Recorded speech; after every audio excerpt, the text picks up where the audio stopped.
¿Qué tal, jóvenes? Vamos a continuar con la segunda parte de la clase de interpretación de una rayos X simple de abdomen. Básicamente aquí vamos a ver lo anormal primordialmente. Entonces vamos a hablar del patrón de gas, que ya hablamos normal en la clase anterior, hoy del patrón de gas anormal. Entonces, importante que recordemos que los patrones de gas intestinal anómalos pueden clasificarse en dos categorías principales, que a su vez se clasifican en dos subcategorías. Básicamente, entonces, se clasifica en el hilio funcional y la obstrucción mecánica.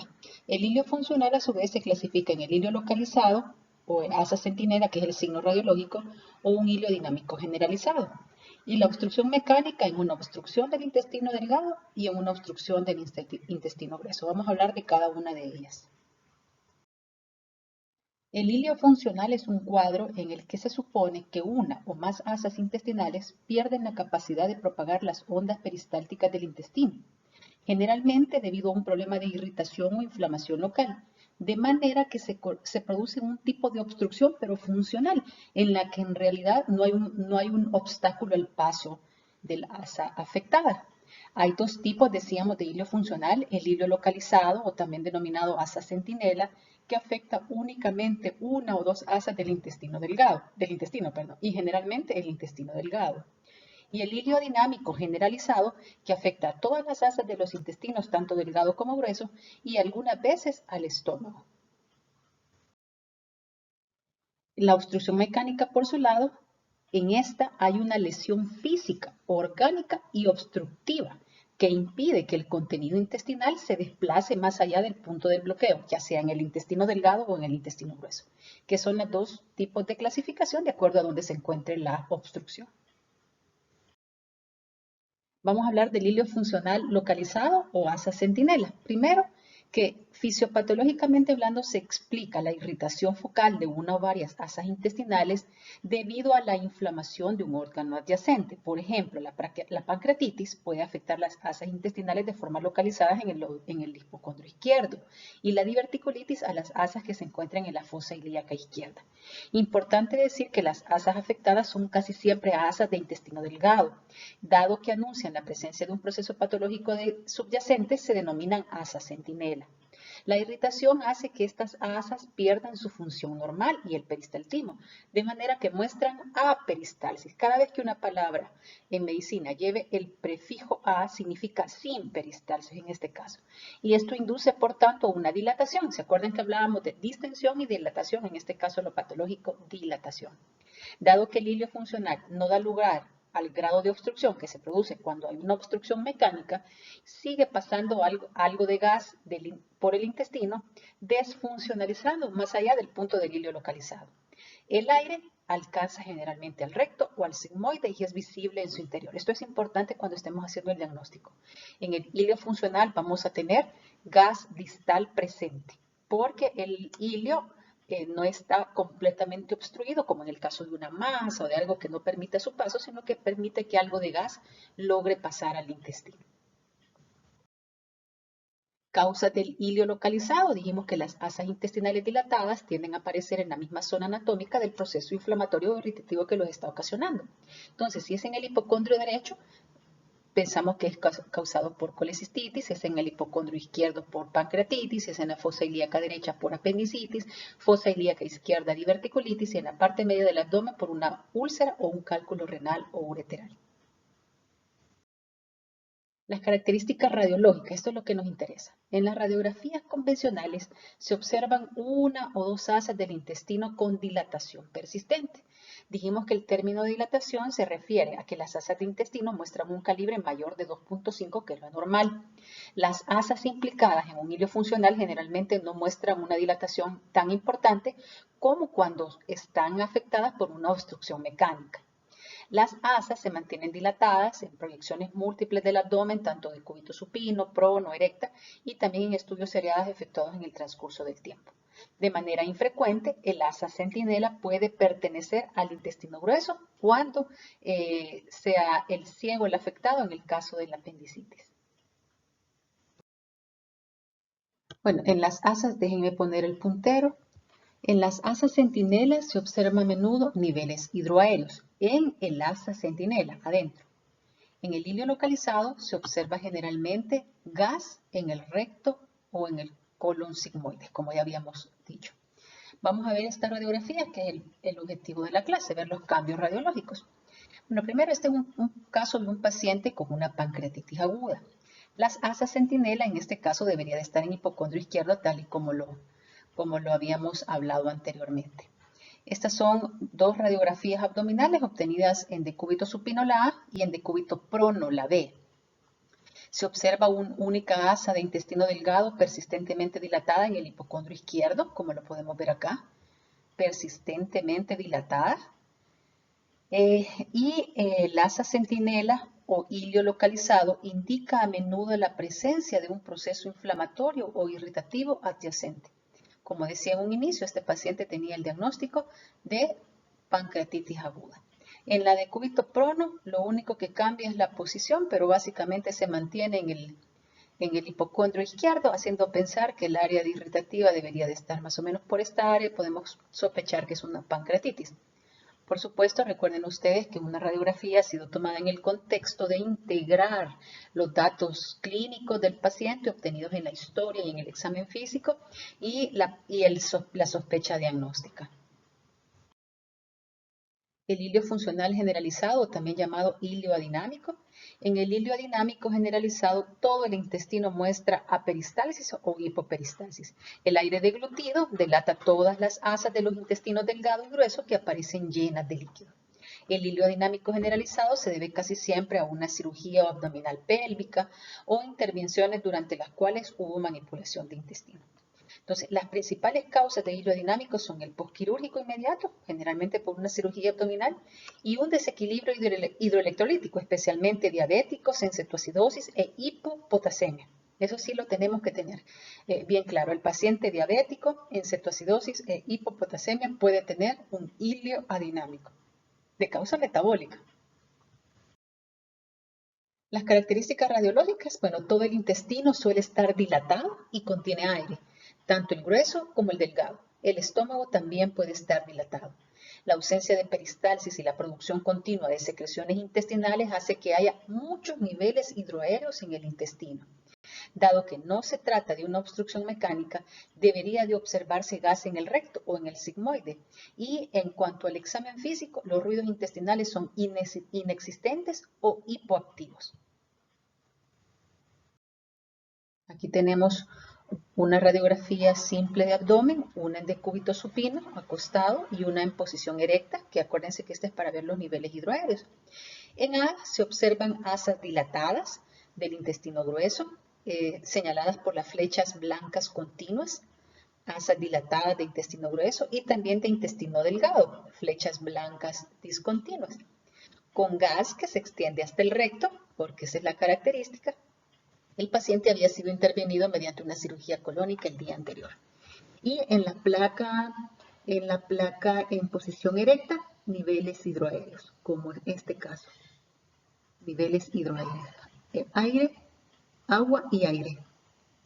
Ustedes saben que pueden haber en el intestino, pero no tanto, ¿verdad? Entonces ahí nos ayuda para hacer el diagnóstico de ilio generalizado o ilio adinámico. Los pacientes que acuden al servicio de urgencias con un cuadro de ilio adinámico generalizado son aquellos que han sido intervenidos quirúrgicamente 1 o 2 días antes. Dijimos cirugía abdominal o ginecológica en la que ha habido manipulación intestinal. Así como los que presentan desequilibrios hidroelectrolíticos intensos, un ejemplo es la cetoacidosis diabética, el paciente con hipopotasemia.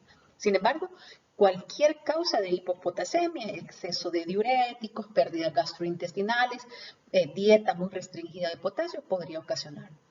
Muchos pacientes con pseudo-obstrucción intestinal, que lo vamos a ver más adelante, o con aerofagia, pueden ser diagnosticados erróneamente como cuadros de ilio generalizados en la radiografía porque son bastante similares. Bien, hoy ya hablamos del ilio localizado y del generalizado o ilio adinámico y vamos a entrar a las obstrucciones mecánicas. Vamos a hablar primero de la del intestino delgado y por último de la del intestino grueso. Fisiopatológicamente, la obstrucción del intestino delgado se debe a una lesión, ya sea en el interior o en el exterior del intestino delgado que obstruye la luz. Con el paso del tiempo, el intestino delgado muestra dilatación desde el punto de la obstrucción hacia atrás, a lo que le vamos a llamar retrógrado, debido a que persisten la deglución de aire y la producción de líquido intestinal por parte del estómago, el páncreas, el sistema biliar y el intestino delgado. La peristalsis se mantiene y puede incrementarse en un intento por superar dicha obstrucción. Este proceso puede generar la aparición de ruidos intestinales hiperactivos y de tono alto, a lo que le llamamos semiológicamente los ruidos de lucha. A medida que transcurre el tiempo, las ondas peristálticas vacían el intestino delgado y el colon desde el punto de la obstrucción hacia adelante, dirección anterógrada. Si la obstrucción es completa y ha transcurrido el tiempo suficiente desde el inicio de los síntomas, ya no se observará aire ni en el recto ni en el sigmoide, que es una de las características de la obstrucción del intestino delgado. ¿Causas de obstrucción del intestino delgado? Muchas. Adherencias posquirúrgicas, el término que usamos en nuestro medio es bridas. Pero bridas y adherencias posquirúrgicas son las mismas cosas. ¿Qué significa esto? Son adherencias que se han formado después de múltiples cirugías abdominales y así como se lo imaginan, adherencias que están ahí adentro ocasionando que ciertas estructuras estén juntas unas con otras y el intestino no es la excepción. Entonces, es la causa más frecuente de obstrucción de intestino delgado, a menudo posterior a una apendicectomía, una cirugía colorectal o pélvica, la observación de un punto de transición en la TAC del intestino delgado sin identificación de otra causa representa con mayor frecuencia las adherencias o bridas, tumores, los tumores malignos primarios del intestino delgado, que son infrecuentes, pueden ocasionar también tumores secundarios como el carcinoma gástrico, el carcinoma de colon, el CA de ovario, pueden comprometer la luz del intestino. Hernias, principalmente la hernia inguinal. En las radiografías convencionales, cuando se detectan asas intestinales con aire sobre el agujero obturador, pueden verse fácilmente en una TAC, no solo en una rayos X simple de abdomen, y ahí encontramos que una hernia es la causa de la obstrucción. Ilio por cálculos biliares, este es bien importante, pueden visualizarse en las radiografías convencionales o en la TAC cuando se detecta aire en el árbol biliar, a lo que llamamos neumobilia, y se observa un cálculo en la fosa ilíaca derecha. Entonces el cálculo ha migrado, ha entrado aire en la vía biliar y el cálculo ha migrado hacia la fosa ilíaca derecha, alguna parte del intestino, y lo ha causado la obstrucción. Invaginación intestinal, que es la invaginación ileocólica, es la forma más frecuente y causa de obstrucción de intestino delgado, y la enfermedad inflamatoria intestinal. Esta puede caracterizarse por un engrosamiento de la pared intestinal con un compromiso en la luz, sobre todo en el paciente con enfermedad de Crohn. La zona más fácil de afectación es el íleon terminal. Vamos a hablar de las características radiológicas de la obstrucción del intestino delgado. En las radiografías convencionales se observan múltiples asas de intestino delgado dilatadas en la parte proximal a la obstrucción. Y dijimos que para decir que el intestino está dilatado son más de 2.5 centímetros. A medida que comienza a dilatarse, las asas del intestino delgado se amontonan una sobre otra y le dan aspecto a este signo radiológico al que le llamamos signo de la escalera, que comienza generalmente en el hipocondrio izquierdo y evoluciona hacia la fosa ilíaca derecha en función de lo distal que sea la obstrucción del intestino delgado. Una sobre otra, una sobre otra, una sobre otra, una sobre otra, signo de la escalera. En términos generales, cuanto más proximal es la obstrucción, es decir, más cerca del yeyuno, menos asas dilatadas hay. Cuanto más distal es la obstrucción, digamos allá por la válvula ileocecal, mayor será el número de asas de intestino delgado dilatadas. Entonces, podemos ver acá, bueno, primero vemos aquí un nivel hidroaéreo, que eso no nos debe de sorprender porque pueden estar presentes. Y básicamente en esta imagen se visualiza lo que es el aspecto en escalera de un intestino delgado obstruido. A medida que comienza a dilatarse, las asas del intestino delgado muestran un apilamiento que da lugar a esta configuración de escalera y que generalmente, como decíamos, inicia en el hipocondrio izquierdo para terminar allá por la fosa ilíaca derecha. Cuanto más proximal es la obstrucción, menos asas dilatadas, mientras que cuanto más distal es la obstrucción, más asas dilatadas. El paciente de esta imagen presentaba una obstrucción de intestino delgado distal causada por un carcinoma de colon que obstruía la válvula ileocecal. Por eso habían tantas asas dilatadas, ¿verdad? Porque la obstrucción era bastante distal. En las radiografías obtenidas en posición erecta o de pie o en decúbito lateral cuando el paciente no puede mantenerse en pie, se observan numerosos niveles hidroaéreos en el intestino delgado proximal a la obstrucción. Cuando ha transcurrido un tiempo suficiente para la descompresión y el vaciamiento del intestino distal al punto de la obstrucción, se observa poco o nada de gas, especialmente en el recto. Entonces veamos esta imagen, dice que es una obstrucción mecánica del intestino delgado, a pesar de que todavía queda una pequeña cantidad de aire visible en el colon ascendente, señalado por la flecha blanca. El patrón general del gas intestinal es el de dilatación desproporcionada de múltiples asas de intestino delgado, congruente con una obstrucción mecánica del intestino delgado. Este signo radiológico también se le conoce como el signo de pila de monedas, característico de la obstrucción intestinal del intestino delgado. Les presento una imagen a continuación. Bien, les decía que íbamos a presentarles otro ejemplo del patrón en pila de monedas. Aquí hay aire en el intestino delgado, el patrón en pila de monedas, donde se observa dilatación de asas en filas paralelas, con las válvulas conniventes atravesando la luz de un lado a otro, lo que nos hace pensar que es obstrucción del intestino delgado, no del intestino grueso. Y acá quizás en esta imagen se mira mejor, igual que la imagen anterior de la diapositiva anterior, donde las válvulas conniventes están una tras otra, y esto nos recuerda las pilas de monedas, entonces significaría obstrucción mecánica del intestino delgado. Bien, la obstrucción mecánica del intestino delgado también puede ser intermitente o también llamada parcial o incompleta. En esta, la diferencia es que se permite que algo de gas atraviese el punto de obstrucción, lo que puede ocasionar confusión. La causa más frecuente son las adherencias postquirúrgicas o bridas. Bueno, lo primero que llama la atención aquí es el signo de la pila de monedas, ¿verdad? Que es muy importante. Y dice, una obstrucción parcial del intestino delgado. A en decúbito supino, B en en posición erecta, buscando niveles hidroaéreos. La obstrucción mecánica parcial o incompleta del intestino delgado permite el paso de cierta cantidad de gas a través de la propia obstrucción, posiblemente de forma intermitente. Esto puede dar lugar a confusión debido a que el gas puede alcanzar el colon, como se miran en las flechas negras continuas, y se visualiza mucho tiempo después, cuando supuestamente el intestino grueso debería carecer de gas. La observación más importante es que el intestino delgado muestra una dilatación desproporcionada en comparación con la del intestino grueso, un hallazgo que nos debe hacer pensar en obstrucción de intestino delgado. La obstrucción parcial o incompleta del intestino delgado es más frecuente en los pacientes en los que las etiologías son bridas o adherencias postquirúrgicas. En la imagen pueden observarse las grapas con las flechas blancas continuas que indican la cirugía previa. Aquí se observan las grapitas, lo que ha hablado de que ha habido una cirugía, una instrumentalización del abdomen y de las asas intestinales. Bueno, y otro signo más de la obstrucción del intestino delgado. Voy a contarles que esto no se encuentra en otros libros. Yo les voy a poner al final la bibliografía. Se llama el signo del collar de perlas. Sé que requiere un poco de imaginación de nuestra parte. Se observa bien en la decúbito, en la rayos X de abdomen de pie y también en la decúbito lateral. Y básicamente consiste en un conjunto de burbujas dispuestas en forma longitudinal, como lo observan aquí con las flechitas, adyacentes unas a otras, lo que refleja nada más acúmulos de gas atrapados entre las válvulas conniventes a lo largo de la pared superior o interior de las asas de intestino delgado dilatadas y llenas de líquido. Este signo es considerado, si se encuentra, virtualmente diagnóstico de obstrucción de intestino delgado.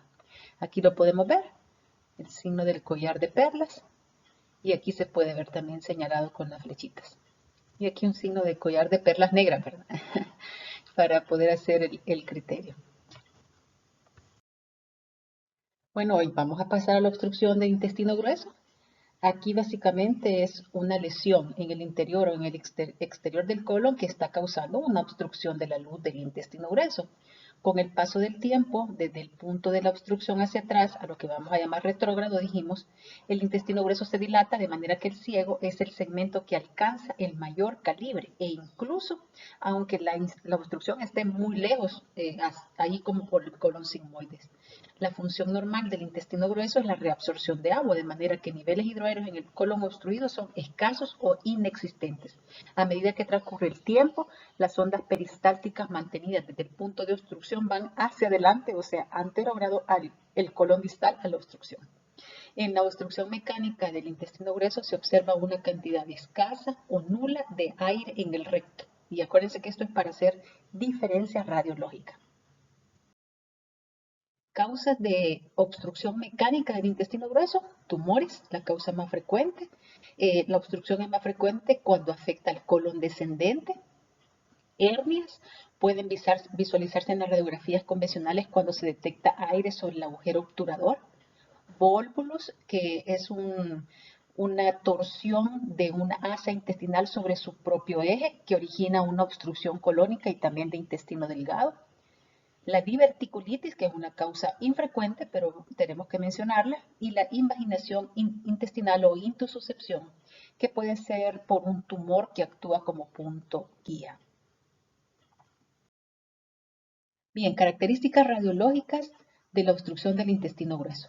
El colon está dilatado hasta el punto de la obstrucción, de ahí para allá ya no. Dado que el número de asas de intestino gruesos es limitado, no suele presentar solapamiento de aire entre sí, como ocurría con las asas de intestino delgado, de manera que en ocasiones es posible identificar el sitio de la obstrucción como el último segmento del colon que contiene aire, como está visto aquí con esta flechita blanca. Hasta aquí llegó el aire, ¿verdad? Entonces con eso podemos saber o identificar el sitio de la obstrucción.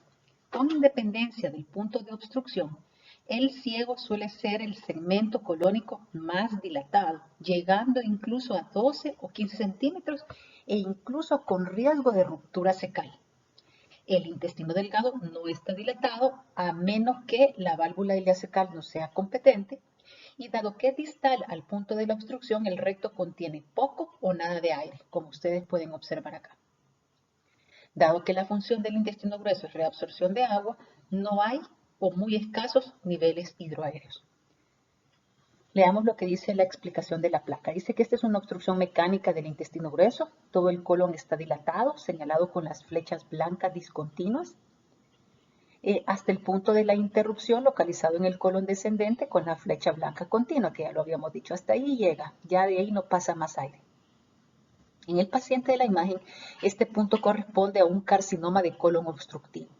Parte del gas se ha desplazado en dirección retrógrada a través de una válvula ileocecal incompetente, lo que hace que el intestino, sobre todo el ilio, se pueda dilatar. Esto se observa en la flecha negra continua. Puede observarse que el intestino grueso está desproporcionadamente dilatado en comparación con el intestino delgado, que es el hallazgo característico de la obstrucción de intestino grueso. Y quiero hacer notar la ausencia de gas distal en el recto o en el sigmoides. Y no niveles hidroaéreos, ¿verdad? No niveles hidroaéreos porque no hay líquido. Vólvulo de colon es un tipo concreto de obstrucción de intestino delgado que tiene ciertas características que la vamos a ver. En primero, el ciego o el colon sigmoides pueden presentar torsión sobre sí mismo y provocar una obstrucción mecánica, la que se denomina vólvulo. El vólvulo del colon en el sigmoides es el más frecuente y tiende a afectar a hombres en edad avanzada. El colon sigmoide con vólvulo adquiere un tamaño masivo que emerge desde la pelvis a la pared existente entre las asas torsionadas del colon sigmoide, formando una línea que va desde la fosa ilíaca izquierda hasta el hipocondrio derecho. El aspecto del colon sigmoide dilatado se ha equiparado a un grano de café. Ya vamos a ver una imagen. Cuando el ciego se volvula, normalmente se desplaza a través de la línea media hacia el hipocondrio izquierdo y hace que las asas del intestino formen una línea que de forma característica apunta hacia el hipocondrio izquierdo, desde la fosa ilíaca derecha. El enema con contraste puede ser un método diagnóstico. El colon sigmoide obstruido da lugar al signo del pico. Eso es un enema varitado. Y también puede ser terapéutico debido a que la presión hidrostática del propio enema puede facilitar la descompresión del mismo vólvulo. Pero primero hay que hacer el diagnóstico. Vamos a ver las imágenes. Bien, y acá les presento las características radiológicas de un vólvulo en una rayos X de abdomen. Quiero que se le grabe esta imagen, ¿verdad? De hecho es típica. Cuando uno la ve, tiene que recordarse el signo del grano del café. Vamos a ver primero esta imagen. Esta es una rayos X de abdomen en decúbito supino. Se observa un colon sigmoide con una dilatación masiva. Esto está siendo señalado por la línea blanca continua. El colon sigmoide dilatado muestra una configuración en grano de café. Dado que el punto de obstrucción se localiza en el colon distal, la parte más proximal del colon tiene aire y tiene heces. Estos están señalados por las flechitas. Aquí el patrón en miga de pan y el gas, ¿verdad? El vólvulo puede dar lugar a una dilatación masiva de las asas del colon sigmoide, como se observa en este caso. Y esta otra radiografía, un vólvulo de sigma, por si les pregunto en el examen cuál es el lugar más frecuente, es el sigmoide. Se observa el sigma muy dilatado, con imagen en grano de café ocupando la mayor parte del abdomen y con el eje hacia el hipocondrio derecho. Existe además distensión colónica proximal al sigma, colon descendente, transverso y ascendente, y ausencia de gas distal, ¿verdad? Como está obstruyendo, ya no pasa gas, entonces hay ausencia de gas distal. Pseudoobstrucción intestinal. Este es un síndrome bastante frecuente, el síndrome de Ogilvy. El síndrome de Ogilvy o pseudoobstrucción intestinal aguda aparece en ancianos generalmente hospitalizados encamados crónicos que usan medicamentos anticolinérgicos como los antidepresivos, antiparkinsonianos, opiáceos, el tramadol, y que pueden exacerbar este problema. Se caracteriza por una pérdida de la peristalsis, que en ocasiones produce una dilatación masiva del colon y simula una obstrucción del intestino grueso, pero no se demuestra una lesión obstructiva ni por enema varitado ni por TAC, y los pacientes presentan una distensión abdominal más pronunciada y los ruidos intestinales están normales o hiperactivos, lo cual no va con el cuadro, ¿verdad? La radiografía abdominal en decúbito supino muestra una distensión abdominal notable limitada al colon. El tratamiento consiste en una estimulación farmacológica de las constricciones colónicas, generalmente con fármacos como la neostimulina. Entonces, este es un síndrome de Ogilvy o pseudoobstrucción intestinal. Aparecen ancianos, dijimos, generalmente hospitalizados y encamados, que usan medicamentos anticolinérgicos que pueden exacerbar el tema del estreñimiento. El síndrome se caracteriza por una pérdida de la peristalsis con dilatación en ocasiones masivas, similar a la obstrucción intestinal del intestino grueso, ¿verdad? Tal como ocurriría en un paciente de la imagen. El tratamiento, estimulación farmacológica del intestino. El intestino delgado no se alcanza a ver, ¿verdad? Bien, vamos a hablar de otro parámetro que puede estar presente en una radiografía abdominal anormal, como es la presencia de aire extraluminal en el abdomen, es decir, no dentro del estómago ni del intestino. La identificación de aire extraluminal es un dato importante que puede influir de manera inmediata en la elección de un tratamiento en un paciente. Normalmente no debe haber aire en los espacios peritoneal ni extraperitoneal, en la pared intestinal y en el sistema biliar. El aire que se localiza fuera del intestino es a lo que llamamos aire extraluminal. Las 4 localizaciones más frecuentes del aire extraluminal son intraperitoneal, a lo que vamos a llamar neumoperitoneo o aire libre nada más, aire retroperitoneal, aire en la pared intestinal, a lo que le llamamos neumatosis intestinal, y aire en el sistema biliar o neumofilia. Signos de aire intraperitoneal libre.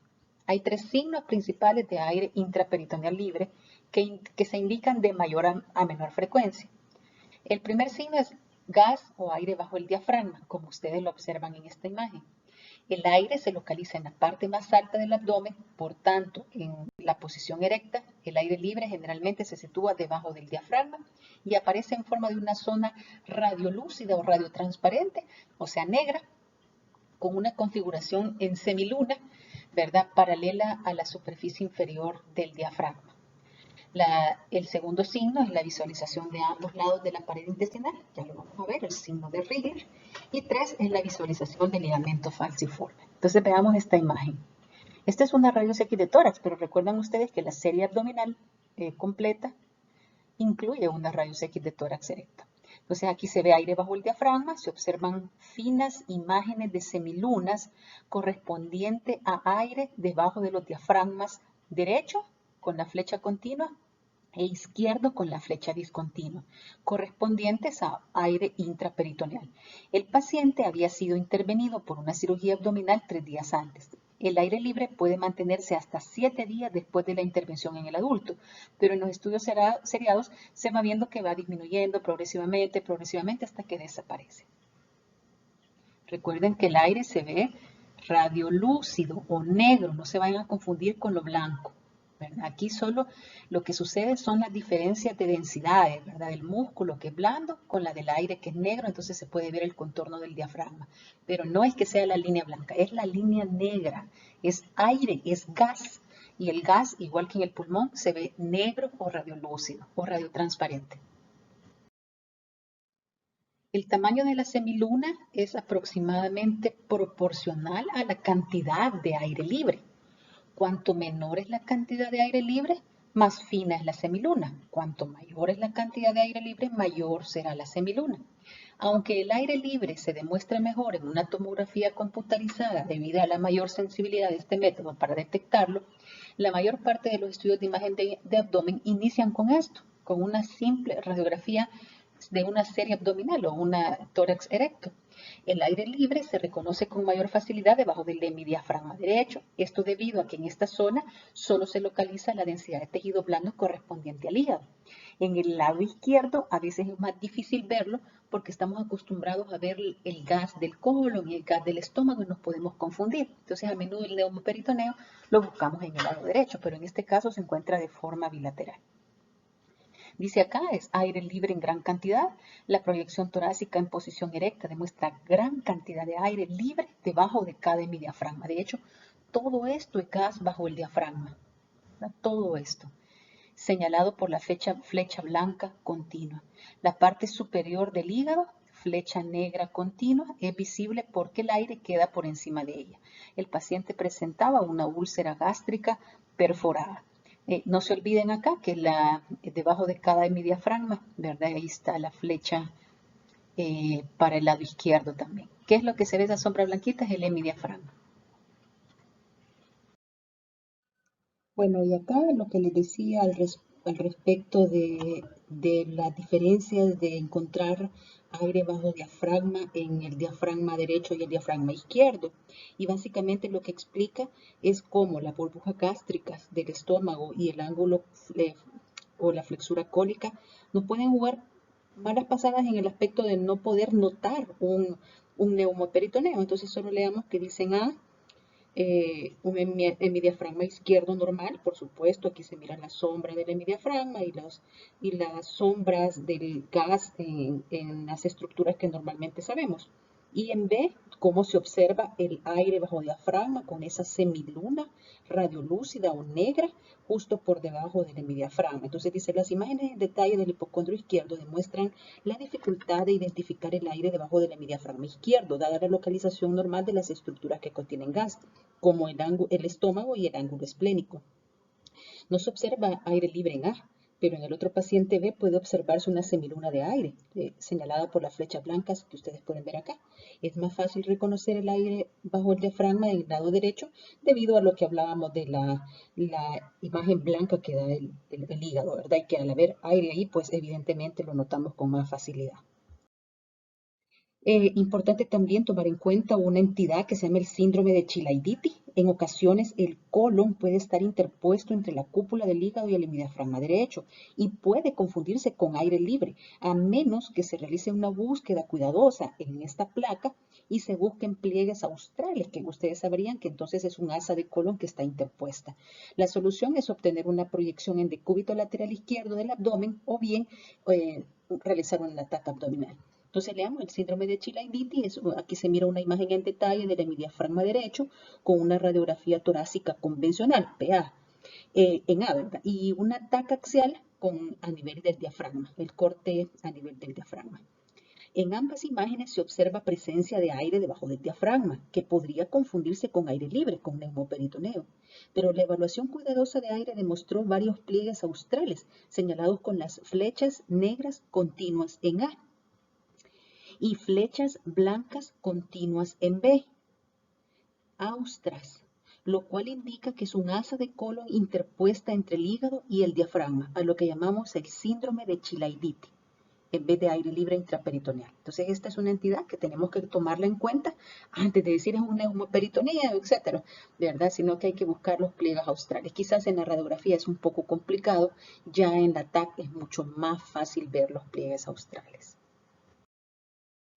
Bien, segundo signo de aire intraperitoneal es la visualización de ambos lados de la pared intestinal. En el abdomen normal solamente se visualiza el aire en el interior de la luz intestinal. La pared en sí misma no se puede ver. La razón es que la pared tiene densidad de tejidos blandos y está rodeada por tejidos de la misma densidad. Entonces, la introducción de aire en la cavidad peritoneal va a permitir visualizar la propia pared del intestino debido a que ahora está rodeada por aire, tanto en su parte interna como en su parte externa. Entonces, esos cambios de densidades harán que podamos observar a ambos lados de la pared intestinal y es un signo de aire intraperitoneal libre denominado el signo de Rigler. Para la visualización del signo de Rigler se requiere generalmente la presencia de grandes cantidades de aire libre. Cuando es poco, posiblemente no lo podamos ver.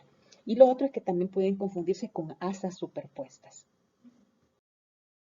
Entonces aquí el signo de Rigler puede observarse en radiografías obtenidas en decúbito supino, en posición erecta y en decúbito prono, siempre y cuando en el abdomen haya una cantidad suficiente de aire libre.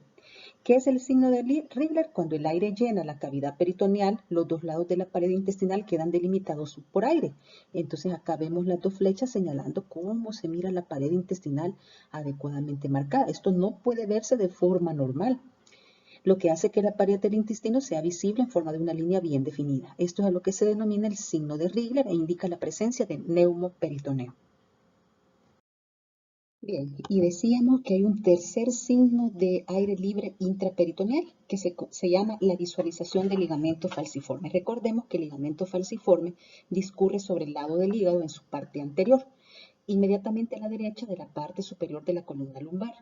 Contiene básicamente un resto de la arteria umbilical obliterada. El ligamento falciforme normalmente es invisible ya que está constituido por tejido blando y rodeado por tejidos de la misma densidad.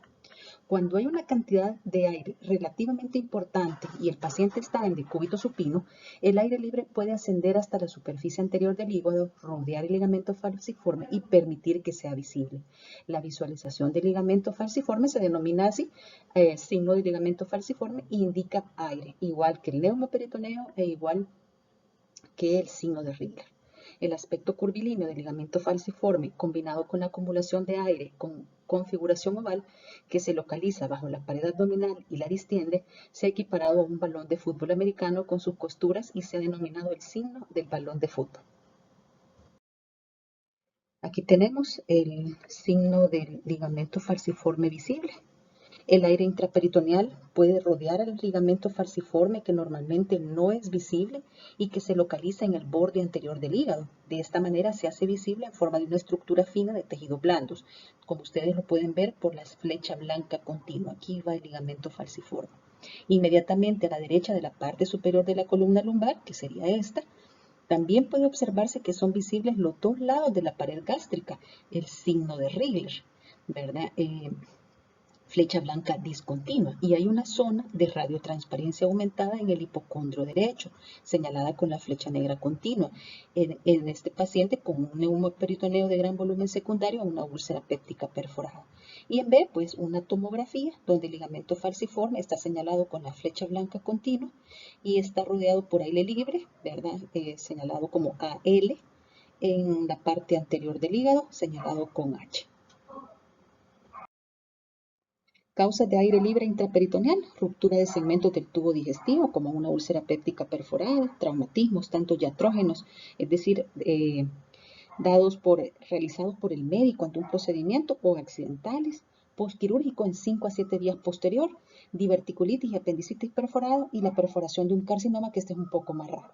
Y solo para recordar los tres signos de aire libre intraperitoneal, el gas bajo el diafragma, visualización de ambos lados de la pared intestinal o signo de Rigler y la visualización del ligamento falciforme.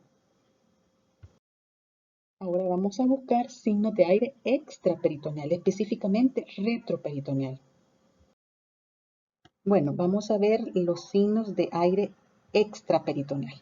Específicamente dijimos a nivel de retroperitoneo. A diferencia, déjenme colocar el puntero apropiadamente.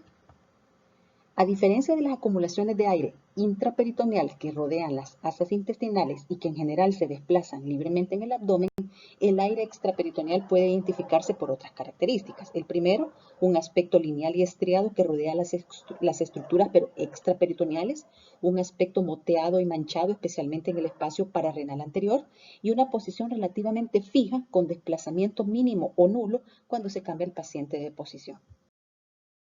Entonces, los signos de aire extraperitoneal son acumulaciones estriadas y lineales de aire que rodean las estructuras extraperitoneales y acumulaciones moteadas y manchadas de aire que se mantienen en posiciones fijas.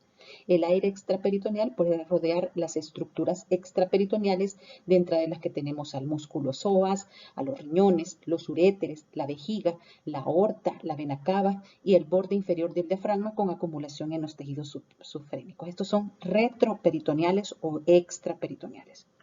El aire extraperitoneal puede incluso extenderse a través del hiato diafragmático hasta el mediastino, dando lugar a un neumomediastino, o bien extenderse hasta la cavidad peritoneal a través de aberturas existentes en el peritoneo y también dar lugar a un neumoperitoneo.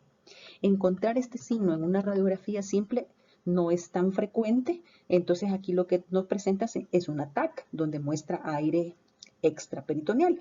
Dice que se observa aire en el retroperitoneo señalado con la flecha negra continua, que sería esta radiolucidez.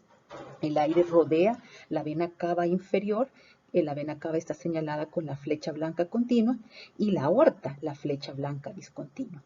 A diferencia del aire libre, el aire libre extraperitoneal presenta un aspecto estriado, se mantiene relativamente fijo en su posición y rodea las estructuras extraperitoneales como las que acabamos de mencionar. Causas de aire extraperitoneal, pues básicamente con mayor frecuencia el resultado de perforación intestinal secundaria a una enfermedad inflamatoria como una ruptura pendicular o una enfermedad ulcerativa como la enfermedad de Crohn o en colon, en ileum o en colon. Otras causas, trauma contuso penetrante, manipulación iatrogénica, perforación del intestino durante una colon-sigmoidoscopía, cuerpo extraño, perforación del colon ascendente extraperitoneal por un cuerpo extraño ingerido, esto es bastante frecuente, e infección con producción de gas originada en órganos extraperitoneales como la diverticulitis perforada.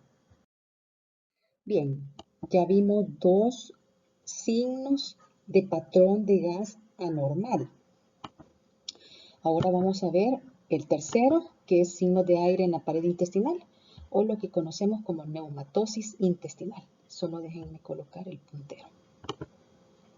Puntero que no quiere. Ahí está. Bien, el aire en la pared intestinal se denomina neumatosis intestinal. Este aire se identifica más fácilmente cuando se visualiza de perfil y produce una línea radiotransparente, o sea, negra, cuyo contorno es exactamente paralelo a la luz intestinal. El aire en la pared intestinal visualizado de frente es más difícil de reconocer, pero a menudo muestra un aspecto moteado que se parece al del gas mezclado con materia fecal. O sea, aquí tenemos una radiografía de un lactante, por cierto, que muestra una radiotransparencia fina y curvilínea paralela a la luz del intestino y adyacente a la luz del intestino adyacente, seguido por las flechas blancas continuas. Entonces, esta radiotransparencia que se ve curvilínea está delimitando al intestino que está aquí. Esta es una señal de aire en la pared intestinal o neumatosis intestinal.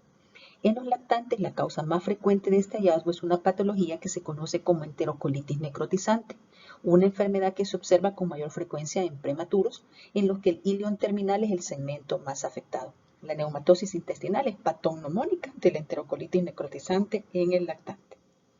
Como les decía anteriormente, se necesita una rayos X de perfil para poder hacer el diagnóstico, porque no de frente se nos puede pasar por alto. Pistas para diferenciar la neumatosis de materia fecal. Bien importante, la presencia de este tipo de gas moteado en una zona del abdomen donde no se localiza colon. Y dos, ausencia de modificaciones en el aspecto del gas en diversas imágenes obtenidas en posiciones distintas. Entonces, el signo de una radiotransparencia lineal en la que el contorno del aire es paralelo a la luz intestinal adyacente aparece cuando el aire se visualiza de perfil. Primer comentario. Segundo signo, el aspecto moteado que simula el aire mezclado con materia fecal puede aparecer en una zona del abdomen en la que generalmente no se localiza el colon. y no cambia con el tiempo. Y 3, las acumulaciones globulares y pseudoquistes de aire paralelas al contorno del intestino, una enfermedad poco habitual e infrecuente generalmente que afecta al colon descendente. Causas e importancia del aire en la pared intestinal. ¿Por qué es importante que veamos esto? Porque la neumatosis intestinal tiene dos formas.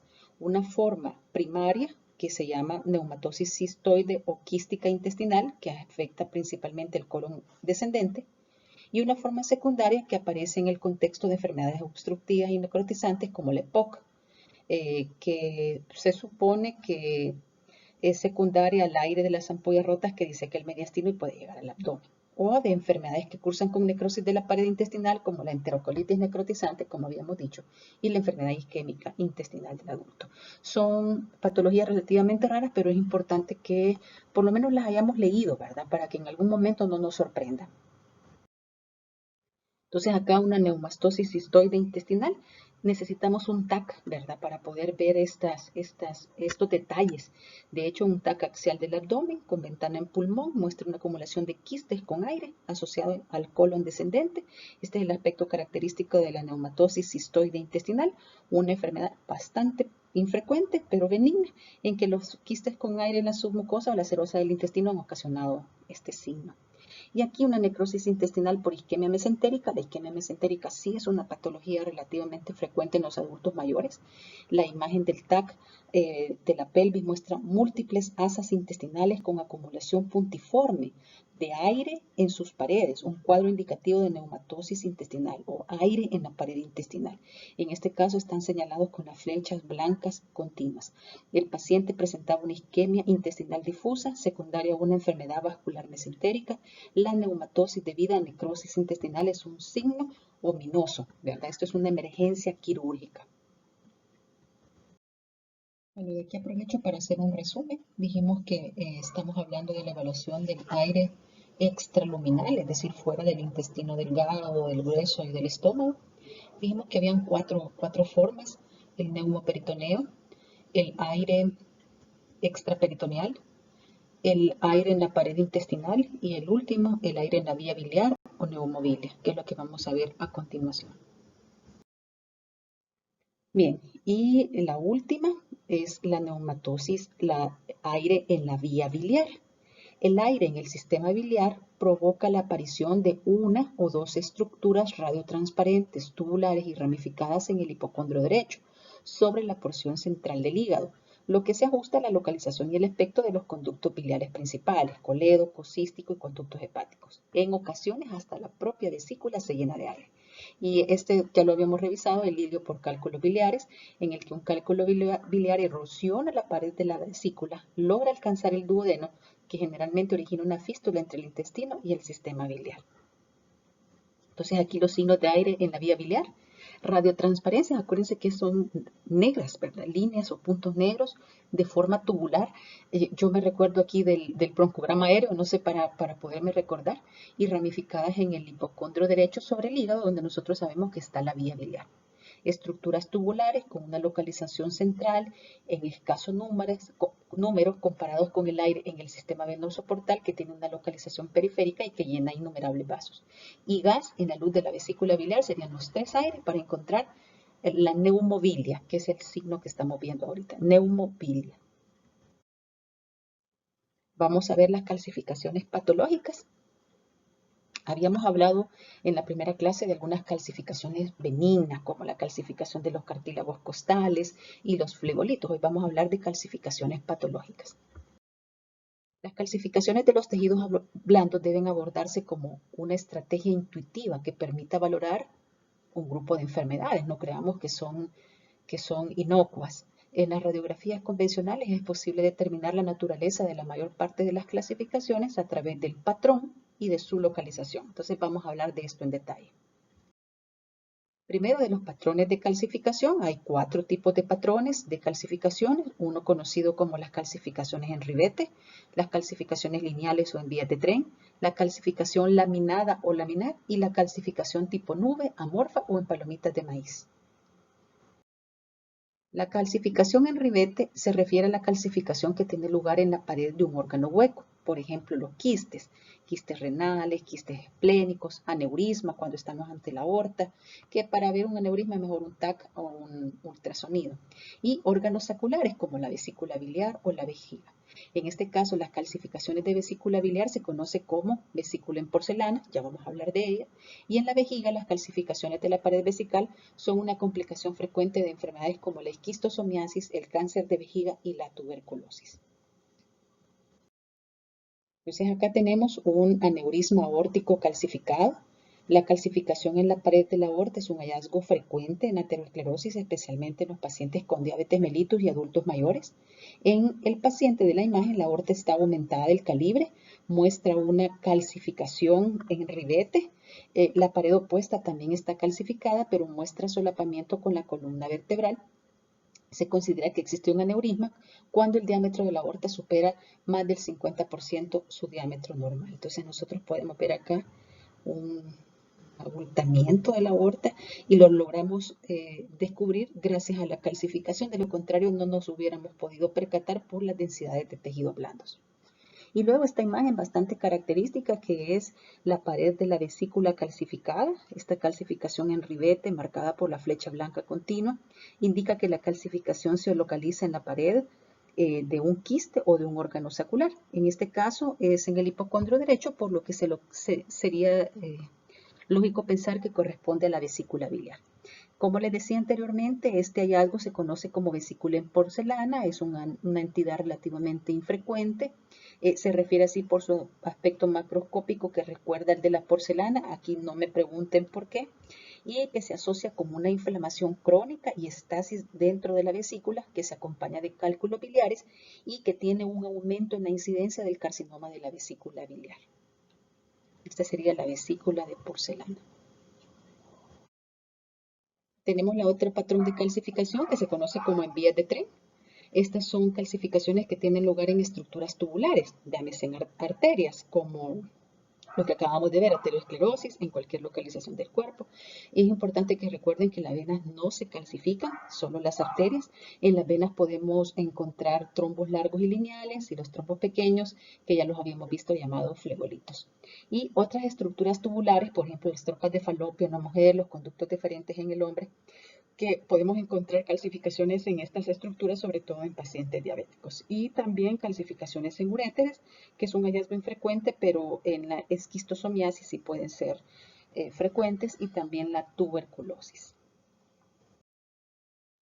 O sea, aquí tenemos calcificación de los conductos deferentes. El paciente de la imagen muestra dos calcificaciones en vías de tren, localizadas simétricamente a cada lado de la vejiga y que acaban en la uretra. El paciente también presentaba una hipertrofia prostática que provocaba una elevación de la base de la vejiga. Este tipo de calcificaciones aparecen en la pared de estructuras tubulares y su localización la identifica como una calcificación de las paredes de los conductos deferentes. Un problema que es más frecuente y que se inicia de manera más temprana en los pacientes diabéticos en comparación con el proceso degenerativo natural. Y flegolitos, que ya lo habíamos visto, dijimos que las venas no se calcifican, lo que se calcifica es su pared específicamente o trombos dentro de ella, aunque no son clínicamente relevantes, pueden confundirse en su localización con cálculos ureterales y suelen tener un centro radiotransparente que los diferencia. Estos no son patológicos, ¿verdad? Solo se los he puesto como un ejemplo. La otra patrón de calcificación es la calcificación laminada o laminar. Se forman alrededor de un nido existente en el interior de una luz hueca. Entendemos como luz hueca la vesícula biliar o la vejiga. La calcificación en capas concéntricas se inicia con un nido central, alrededor del cual se van disponiendo capas alternadas de material calcificado y no calcificado, debido al movimiento prolongado del cálculo en el interior del órgano hueco. Básicamente los estándares de este tipo de calcificación son los famosos cálculos o litiasis, entre ellos los renales, los biliares, los ureterales. Acá tenemos una vesícula biliar calcificada. Se observa una calcificación laminar en el hipocondrio derecho.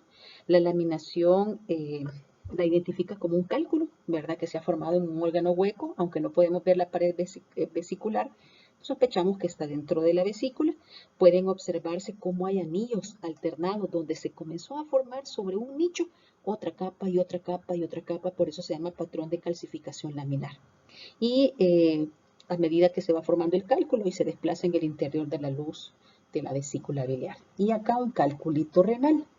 Se observa una pequeña calcificación señalada con la flecha negra continua que se superpone a la silueta del riñón izquierdo, que aquí está señalado con la flecha blanca continua. En esta imagen en detalle una radiografía abdominal convencional. A pesar que el cálculo es demasiado pequeño como para que sea posible reconocer la laminación, la localización sugiere que se trata de un cálculo renal y dada su mayor sensibilidad, la búsqueda de cálculo mediante TAC ha sustituido por completo a la radiografía en este tipo de patología.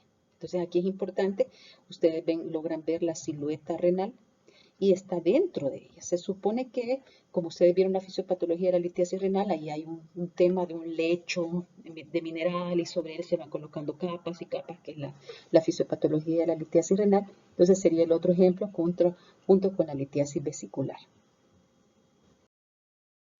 Y el cuarto son las calcificaciones de tipo nube, también se llaman amorfas o en palomitas de maíz. Estas se forman en el interior de órganos sólidos o de un tumor. Ejemplo de ellos son el páncreas, en cuanto a las calcificaciones son patognomónicas de la pancreatitis crónica, leiomiomas uterinos, adenopatías, adenocarcinomas productores de mucina y calcificación de los tejidos blandos. Con independencia de su causa, la presencia de calcificaciones implica un proceso patológico que hay que investigar. Bien, en esta diapositiva lo que vamos a tratar de ver son ejemplos de calcificaciones en nube o en palomitas de maíz. El primer ejemplo, quizás más característico, lo ocasiona la pancreatitis crónica. Déjenme poner el puntero, por favor. Aquí tenemos en A una radiografía convencional y en B un TAC. En A, una imagen en detalle del hipocondrio izquierdo de una radiografía convencional del abdomen que muestra calcificaciones amorfas señaladas por las flechas negras continuas, lo cual implica que se localizan en un órgano sólido o en un tumor. Por su distribución anatómica, pues creemos que corresponden al páncreas. Lo tenemos que confirmar con una tomografía. En otro paciente, la imagen sin contraste del abdomen superior muestra calcificaciones distribuidas en la zona correspondiente al cuerpo y cola de páncreas, señalado también por las flechas blancas continuas, como lo pueden ver acá, y también se observa contraste oral en el estómago del paciente, señalado con la flecha negra continua. Estas calcificaciones son patognomónicas de la pancreatitis crónica, una enfermedad crónica irreversible que produce atrofia del páncreas, diabetes y en la mayor parte de los casos es secundaria a alcoholismo. Otro ejemplo son leiomiomas uterinos calcificados. En A una radiografía convencional y en B siempre un TAC. Se observa una calcificación amorfa en A o en palomitas de maíz. Yo no sé aquí la imaginación de los colegas, pero digamos que ven un montón de palomitas de maíz en la pelvis de una mujer de 48 años. Este tipo de calcificación sugiere la formación de estas calcificaciones en un órgano sólido o en un tumor, como es el caso. La imagen muestra la localización anatómica y el aspecto clásico de un leiomioma uterino calcificado. En B, en la tomografía, tenemos otra paciente que presenta un leiomioma uterino de gran tamaño, señalado por las flechas blancas continuas. Imagínense todo el tamaño que tiene el leiomioma, parcialmente necrosado, señalado por las flechas negras continuas, y calcificados, señalados por las flechas blancas discontinuas. La ecografía es el estudio de elección para el diagnóstico de los leiomiomas uterinos. Acá otra patología que también cursa con calcificaciones en nube o en palomitas de maíz, conocida como la nefrocalcinosis. La nefrocalcinosis no es más que aquel trastorno en el que se presentan altos niveles de calcio en la sangre o en la orina y que van a provocar estos depósitos de calcio anormales y formando este patrón típico, ¿verdad? En nube, que nos hace pensar que están sobre el órgano sólido y que se descarta la presencia de cálculos. Aquí es una calcificación del órgano. Entonces, la identificación de los 4 tipos de calcificaciones de ribete se forman en los órganos huecos, ejemplos quistes, aneurismas, vesícula biliar. La lineal o en vías de tren en paredes de estructuras tubulares como uréteres y arterias. Las laminadas, que son los cálculos en riñón, vesícula y vejiga. Y amorfa en nube o en palomitas de maíz se forman órganos sólidos o tumores, leiomiomas, tumores productores de mucina. Otras calcificaciones que pueden encontrar en un apendicolito, que es un cálculo que ocupa la luz del apéndice, normalmente en la fosa ilíaca derecha, y puede sugerir la apendicitis en el diagnóstico de dolor abdominal agudo. Otra es un cuerpo extraño, se observa una imagen con densidad metal y forma de una pila, probablemente en el interior de un asa intestinal. Y acá, algo que nunca queremos, una gasa quirúrgica. Importante reconocer su presencia, ¿verdad? Quedó abandonada después de una intervención, y ya que forman abscesos con gran morbimortalidad. Se identifica por el hilo, perdón, que es radiopaco y que las caracteriza a las gasas quirúrgicas. Tremendamente un error, ¿verdad? Y médico nunca lo queremos, pero algunas veces sucede. Bien, jóvenes, con eso terminamos los patrones anormales en una radiografía simple de abdomen. Espero que hayan entendido. Les suplico que lean el capítulo del libro donde los he sacado. Son varios capítulos. Es Radiología Básica de Herring. Eh, También que escuchen el video. Es bien importante la explicación. Como les decía yo en un aviso en el campus, no solo es ver las diapositivas, no olvidemos el objetivo que es el aprendizaje. Y que, como les decíamos también al inicio del año, cuando todavía estábamos presencial, es una materia en la que pocas veces tenemos la-